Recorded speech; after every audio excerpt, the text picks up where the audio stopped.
12 కాగానే 31 December happy new year అని సంబరాలు చేసుకుంటాం. ఆ హడావిడిలో మన ఫోన్లో టింగ్ టింగ్ టింగ్ అని మెసేజ్లు వస్తూనే ఉంటాయి. నార్మల్ మెసేజ్ ఉన్నా, వాట్సాప్లో అయినా హ్యాపీ న్యూ ఇయర్ అని ఒక ఫైల్ వచ్చిన ఆ ఫైల్ .apk ఉన్నా ఓపెన్ చేశామా అంతే సంగతులు. న్యూ ఇయర్ డిజాస్ట్రస్ అయిపోతుంది.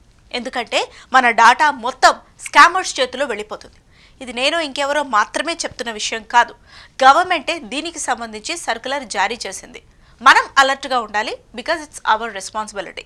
హ్యాపీ న్యూ ఇయర్ అని ఒక ఫైల్ వచ్చినా లేదా .apk అన్న ఫైల్ ఉన్న ఎటువంటి పరిస్థితుల్లో క్లిక్ చేయొద్దు.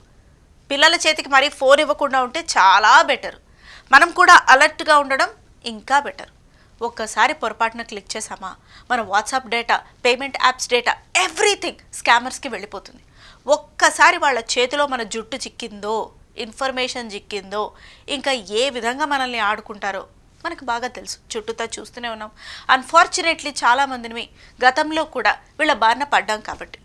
సో వాళ్ళకి మనం చిక్కకుండా ఉండాలంటే మనం చాలా అలర్ట్గా ఉండాలి. ఏ అన్నోన్ కాల్స్ వచ్చినా, ఏ అన్నోన్ నెంబర్స్ నుంచి హ్యాపీ న్యూ ఇయర్ వచ్చినా, లేదు తెలిసిన వాళ్ళే ఇట్లా ఫైల్స్ పంపించినా, మళ్ళీ చెప్తున్నా .apk ఉన్న ఫైల్ని ఎటువంటి పరిస్థితుల్లో క్లిక్ చేయొద్దు.